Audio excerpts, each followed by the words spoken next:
Enter Father Lufra. 6 days ago, I got a nice little note from the Dean's secretary asking if I would be so kind as to present myself next Wednesday, the day before yesterday, at the office of Father Bernard Lufra at 3 o'clock in the afternoon.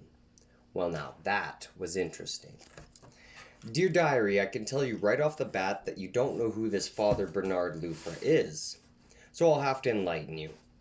In a word, Pierre Teilhard de Chardin was the Jesuit superstar, and Bernard Lufra is ours.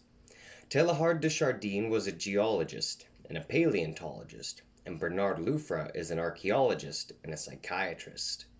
The difference typically is that Teilhard de Chardin is world famous, while Bernard Lufra is known to about 10 people with names like Karl Popper, Marshall McLuhan, Roland Barthes, Noam Chomsky, and Jacques Derrida. Never mind. To those who breathe the rarefied air of the scholarly Alps, Bernard Lufra is a heavyweight. While an undergraduate at St. Jerome's, I wrote a paper proposing that, although belief in an afterlife may have given rise to the practice of burying the dead with their possessions, it's just as plausible to suppose that the practice of burying the dead with their possessions gave rise to a belief in an afterlife. Of course, the course instructor passed it on to Bernard Lufra, thinking it might be publishable in one of the journals he was associated with. Of course it wasn't, but it brought me to the great man's attention, and for a season I was shown round as a promising youngster at faculty teas. When I entered the Novitate, a year later, it was imagined by some that I was some sort of protege, a misconception I foolishly did not discourage. Father Lufra may have followed my progress in the years that followed, but if so, he did it at a very great distance. And when my academic career began to falter, his remoteness began to be interpreted, with equal imaginativeness, as a withdrawal. In the 5 years since my ordination, until that nice invitation arrived from the dean's office, I hadn't heard from him once, and hadn't expected to. Naturally, I was curious, but I wasn't exactly holding my breath. He wasn't going to offer to send me to the ball in a coach and four. Probably he was going to ask for a small favor of some kind.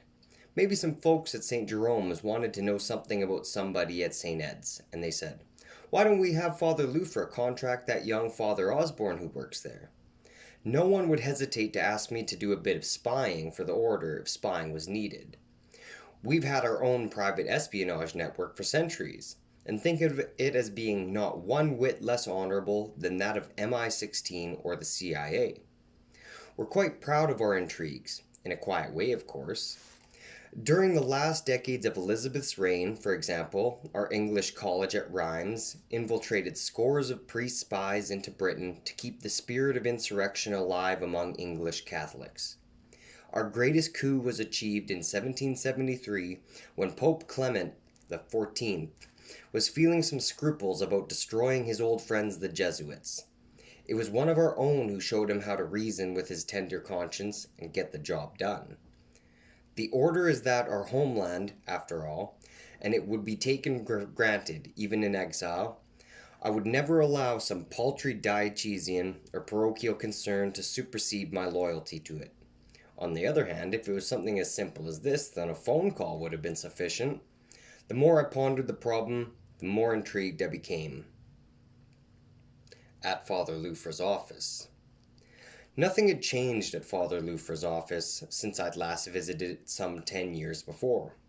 It was in the same corner of the same floor of the same building. Father Lufra hadn't changed either.